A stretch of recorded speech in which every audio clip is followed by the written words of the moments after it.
You start. All right. Welcome, everyone. Welcome to the raw and uncut version of today's SellOut Show. We're super excited. Shit, we're just always excited. We're very excited. Super excited to share today's topic with you, which is all about what? Skills building your sales skills. No tips, no techniques, no tricks. And how do we do that? We do that through practice. Yes. All right. So, hey, Diana, don't we have a couple super fans that like to watch? We have super fans that we want to say hi to. Hi, Haley. Hi, Tommy. I'm so glad you're here. Haley and Tommy, killing it, crushing their quota, building blocks, taking people to school. All right, everyone. But they know all about practice. So anyway, so you may think that you know something about practicing skills, but I guarantee you, listen to the whole thing. You're going to learn something that will improve your sales practice today. Yes. All right. Raw and uncut. Here we go. Watch it all. Here we go. Thanks. Yeah. Yes. So we're going to talk about practice. Practice. Yeah, and I'm just really curious. I just think that's such an aha moment, Shawn. So if you show up and you're winging it, I don't think people think about that there's an impact on the other person. Like, say a little bit more about it shows that you don't care. Yeah. Well, think about, okay, so all the places you show up in life, showing up to an interview. If you don't practice, how important is that interview? If you show up to a game, we've got a big game tonight. My team has a big game tonight. We practice playing against the specific team and what we're going to do because it's important, because we want to win. What if we just didn't study the other team? What if we just said, oh, we'll just show up and we'll just play our game? How important is that to us, right? Well, and for each of your girls, like if they don't practice, what does it show the other girls how important their work is to them? Right, it's just so great. I mean, I got one of my clients, I sell for one of my clients, and I got a cold email from somebody selling me a competitive service to me, like if they'd even bothered to even look, right? And it demonstrates to me this person does not at all care about my situation, or else they wouldn't even be getting in touch with me. No. That happens to me a lot. Yeah. How important, how much do you want this if you don't even do the basic research, if you don't do the basic preparation, much less like actually try, like just to connect with me, to build bridges, to create relationship, to understand what's important to me. If that's not really clear, people are never going to buy from you. They just, never. But, no, and for our boots on the ground, phone in the hand people, I really appreciate that you invest time with Shawn and I, which is why we spend so much time examining our own practices. But one of the things that Shawn has so brilliantly uncovered in life is that it's not about sales techniques, which is what a lot of people talk about. It's not about techniques. It's about building skills. So, and that's what we're going to be talking about today is practice. How do you practice so that you actually build sales skills that allow you to be successful over time? Right. And here's another way I like to think of practice, especially in your sales practice. So, being a coach for, kids and our volleyball team and my adult volleyball team and stuff, we practice because if you mess up in practice, you can do it again. Like our goal is to build muscle memory. Our goal is to perfect our skills, because if you mess up in a game, you're just handing the other team points. Yeah. So if you don't practice your sales skills when it actually matters, you're handing your competitors, your customers, served up on a platter because you haven't put the time and energy in to practicing your skills. So what's one skill that people can practice? So I'm going to look at my resource here, the Badass Selling Skills Builder. This is all about practicing and building skills, which is coming soon to a theater near you. That exactly. Have your own on your desk. But, each of these things talks about, lots of sales experts talk about mindset. They talk about advancing opportunities. They talk about productivity. But what's the difference? And I'm not pitching this, but I am saying, what's the difference between listening to techniques and then actually putting some of these things into practice? Well, you've got to look for places. First, you have to understand where in your practice, where in your sales practice, and just like doctors, lawyers, CPAs, those are all called practices because they're constantly evolving. They're constantly evolving with when new technology comes out, when relating to new laws and regulations. Sales is a practice too, because we have got to be constantly reflecting how our buyers are making decisions. Yeah, you have to be constantly improving. That's the goal. Constant improvement is the goal. So places to do that are, top of funnel, building relationships, getting people's attention, building trust and credibility. That is not a technique or a manipulation thing. Like you can't be some asshat off the street going, I'm going to say this magic word and boom, people are going to trust me. That's skill, right? Right. So right. Those are areas. Negotiation, pushback, overcoming objections. Those are all areas that take a lot of skill. And it's not just a technique. I can guarantee you, once you turn something into a technique, everyone else uses it and your buyers or the market become aware and they push back and they're like, I recognize that. I'm not going to be manipulated. That's exactly what happens. Once you turn something into a technique, people recognize that and they want nothing to do with it. I know. It's like the ticks in our woods have become resistant to the most common flea and tick medications, so we had to switch. Your buyers are not ticks. Buyers are not ticks. But they do become resistant to your tricks. They're evolving. They're constantly evolving. Our buyers, their businesses are constantly evolving. Their markets are constantly evolving. Their customers are constantly evolving. So the whole world of business is just, Darwin hits the nail on the head. It's the survival of the fittest. And you have to practice and exercise and improve yourself to be fit. So because you can't be a snowflake if you're in sales. Life is not your mother. Life is not your mother. No. Okay, so let's do some practical applications for people who are really interested in building skills rather than learning techniques. What is something that you've done to build a skill? Okay, so there's 3 places I think that you can pick whichever skill you want to work on. We've talked about the different skills, talked about being better on the phone, building personal emotional connections, PEC, opening conversations, being different, standing out, getting people's attention, differentiation, pushing and getting further into an account. There's so many different places that you should be practicing as a salesperson. But how? Here's the 3 different places I like to do the how of how to practice. So I think the first place is to listen to yourself and to really listen to your customers. That is all about recording your conversations. Whether it's recording, having a recording device on your phone where you record conversations, or it's, doing video recording that way, but really understanding how does someone else hear me? Yeah. How is someone else hearing me?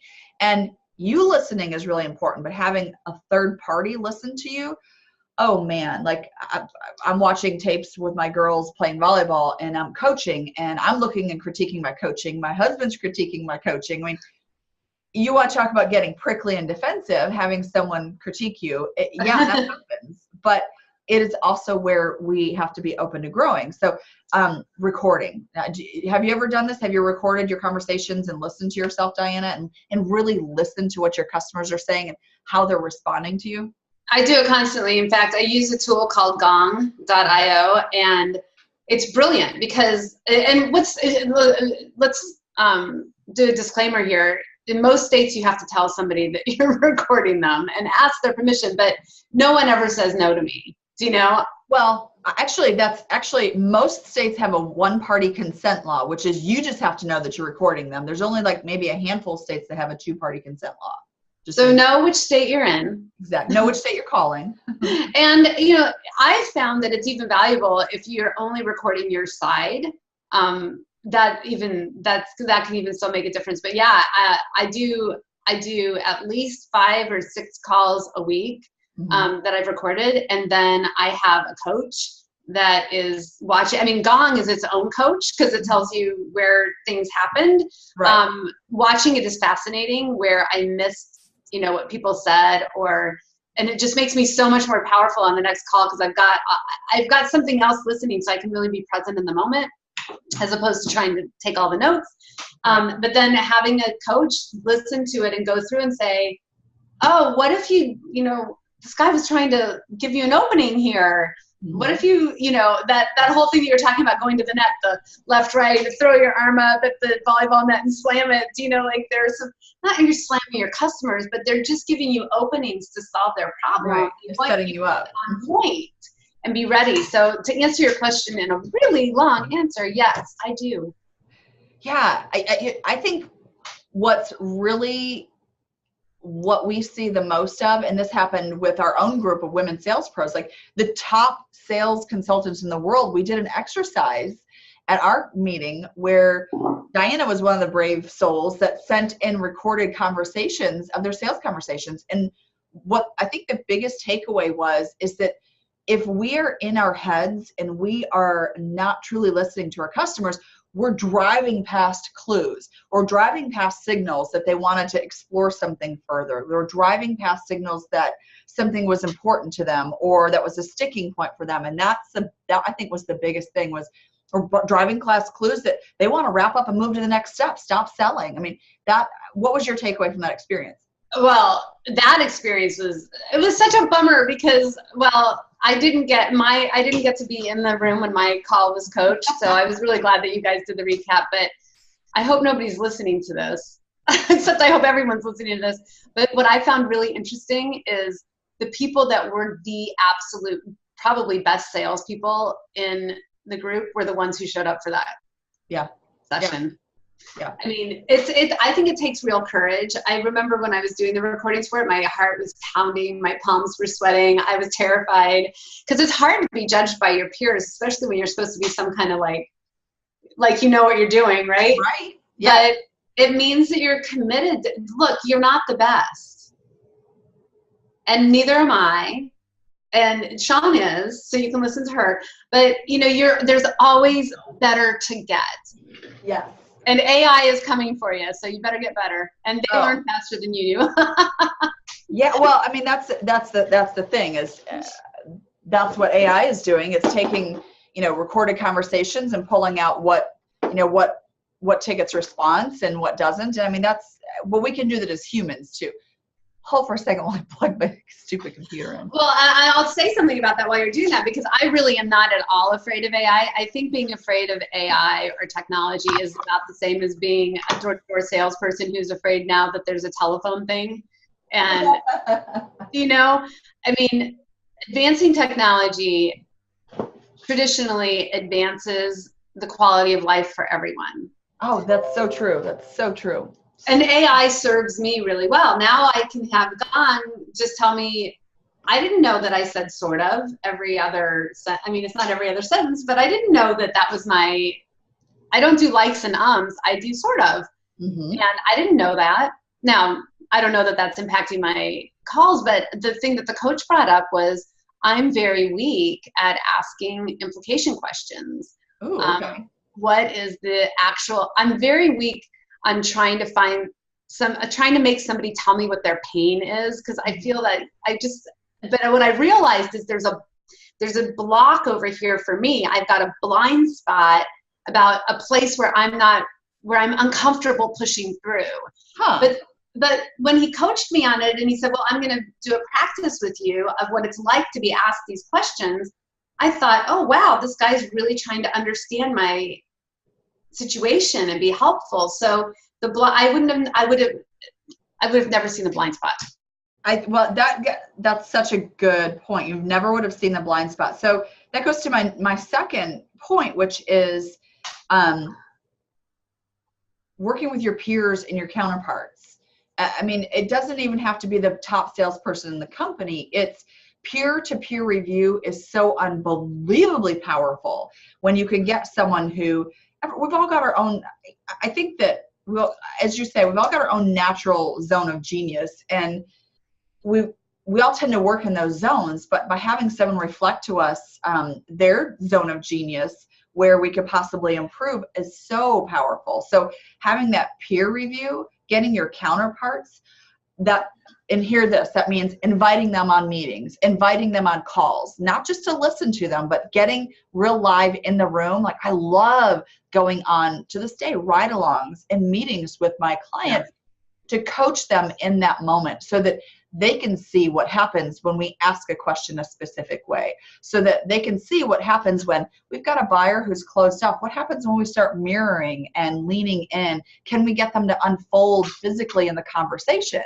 So counterparts, use them. Your boss, take your boss and ride-alongs. God, most of them absolutely love it. Yeah, invite people into your meetings so you get real-time feedback. I think that is unbelievably powerful. I just had this conversation yesterday where it's not just the reflection of what we've done, but doing that in the moment. I think that there's such genius when we can see how people respond to that. So what do you think about the counterpart, the peer review? Well, it does a couple things. So if I'm ever in a meeting with two or three people are coming to the table or more, I honor their investment by bringing somebody else from my company. Ooh, that's such a good way to put that. Yeah. And it shows that we have an equal investment. I try to usually bring somebody higher up in the organization than I have no problem that I'm an individual contributor and there's founders and chief marketers. I mean, that's my favorite place to be. So I have no problem with that. Or bring an engineer or bring a client success manager. And here's what'll happen. First of all, you'll look really smart because these people can talk they can talk the nuts and bolts of how this sausage is made. They're more trustworthy than you are because whether you like it or not, salespeople are trusted at about 3% of the time. That's just the way that it is. Don't worry about it. But 3%. Yeah, the most recent. I'll see if I can find the report and throw it up in our notes. But yeah, it's right above. Well, it's funny. They take salesmen and then they take used car salesmen. Like they're not the same thing. And then I can't remember what the very bottom was, but anyway, it was something that you wouldn't trust. But anyway, my point is the other thing that happens is the people in your organization get to see what you deal with. Right. And frankly, it's kind of fun to show off. Like I'll get out of meetings and they'll be like, dang, so show off a little bit. But yeah, I keep giving you these really long answers because this is just my favorite part of sales is building actual skills that make a difference. Right. Well, and we know the research shows that, the sooner you introduce someone from your company, the more likely you are to convert.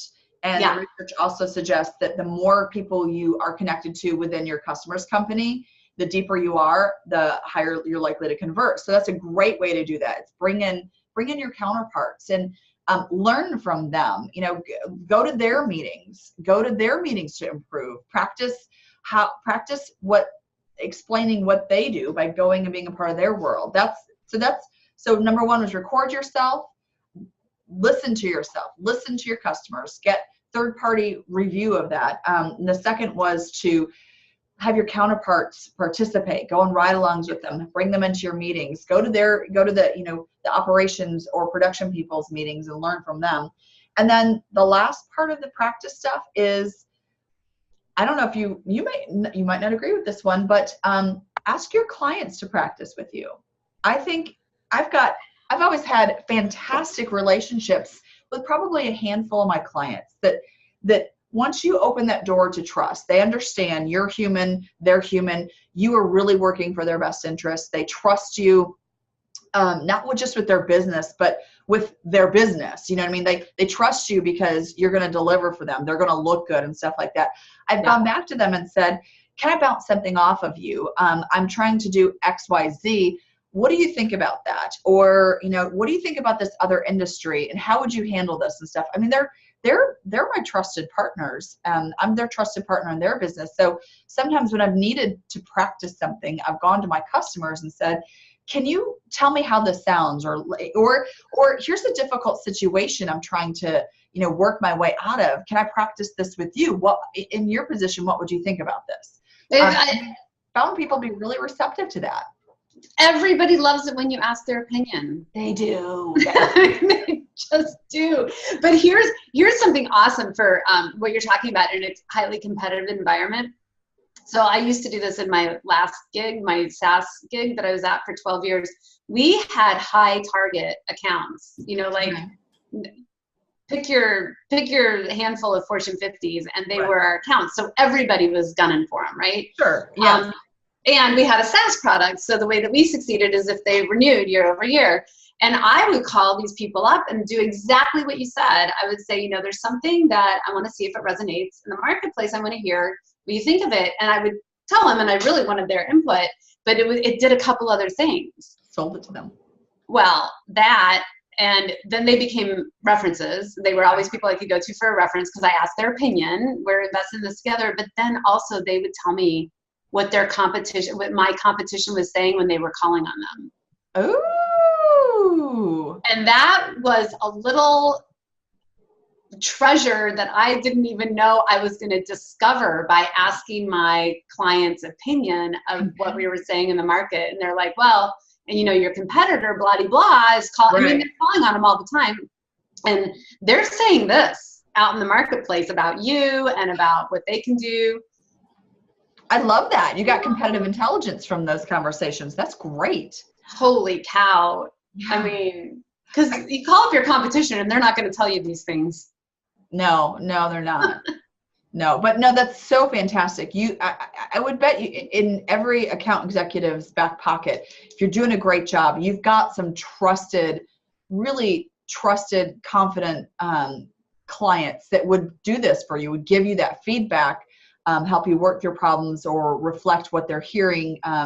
But that's super, that's such a bonus. I like that.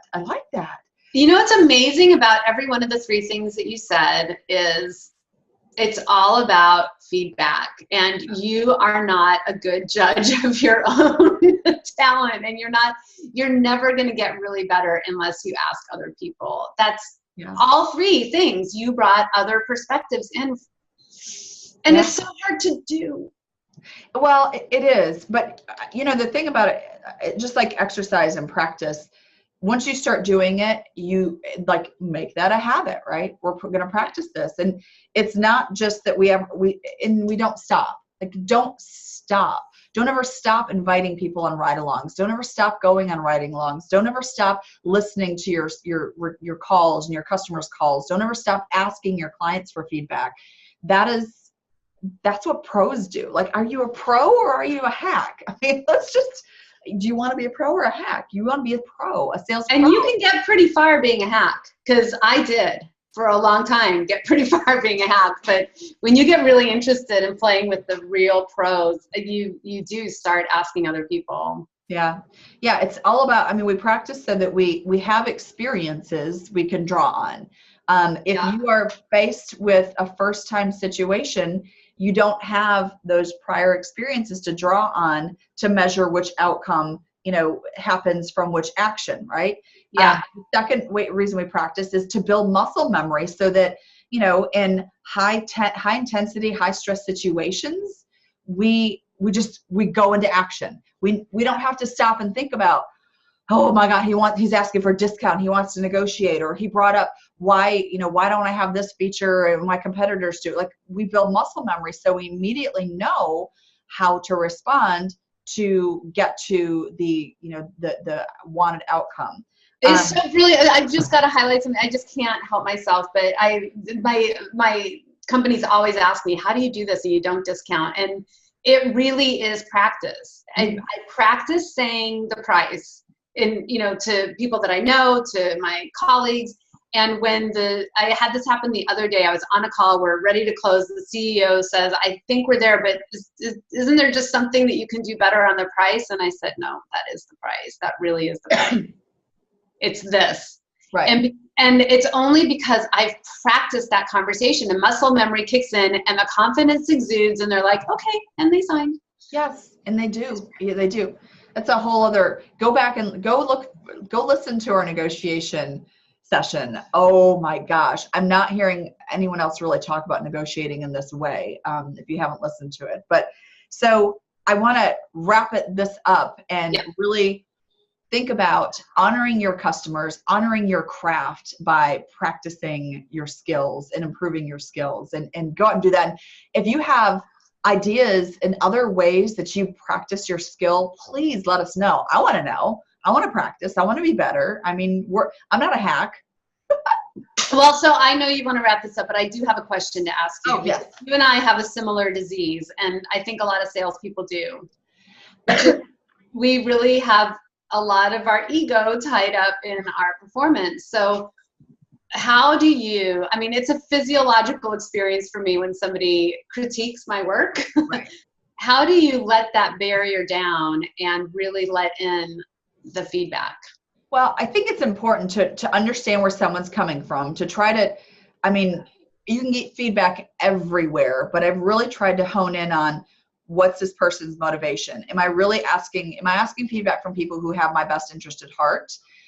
Do I have good coaches? So that's super important. And then the second thing is I have committed to, and I ask my sellers to do this, and I ask my players to do this. I've committed to, if I commit to improvement, I will win.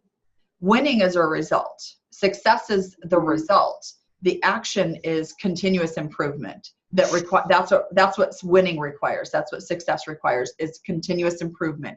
So I've dedicated my practices to continuous improvement. Then I know that I have to be open to feedback. Like I'm constantly looking for it. Not, you know, a lot of that comes, sometimes people think you're compliment fishing, you're looking for validation. I'm like, no, tell me, really, I mean, what's one thing that, you know, that moved you, or what fell flat, or, I mean, looking constantly for improvement. And then saying thank you. Yeah. Yeah.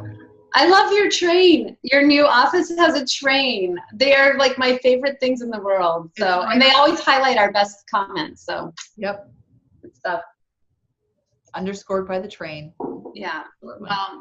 Thank you for sharing that. It is really, I just admire the courage that it takes. And I challenge, if you're watching this video, you sitting in your underwear in your chair, I challenge you to ask one person this week for, you know, 3 things that they think are really great about you and 3 things that you can improve. And one thing, this is the hardest question to ask. I learned this in a class. One thing that everybody knows about you but doesn't tell you. Oh, that's such a good one. Oh, I need to ask some people that. Terrifying question. Yes. That's good. Well, how do you stay open to feedback? Like, I mean, what's your secret to doing that? You're so receptive. It's so hard for me.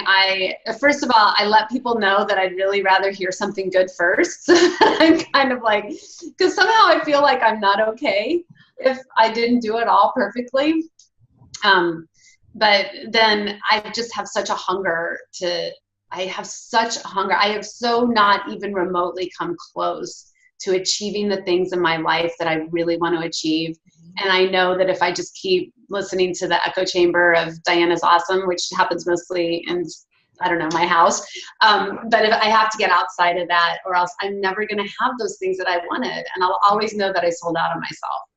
And that's enough motivation. That's great. That's great. Yeah. Yeah. Don't buy into your own legacy too soon, right? Like build that legacy, earn that legacy. Yeah. Okay. Whew. All right. We would love your feedback on this session of the SellOut Show. It's super important that we get your feedback on it. I mean, we really do. We want to know what do you want to hear? What helps you? What can we deliver better for you? See what I did there? Y'all see what I did there? And what does everybody know about us but doesn't tell us? Oh, shit. You can tell us. You'll be surprised about how not scary the answer is, but it's a hard one to ask. So anyway, go forth and be courageous and create a life outside of the boundaries of, you know, what you thought was possible. Yeah. Yeah. All right. Well, until next time. Stop hoping and start selling. That's right. Bye. Bye.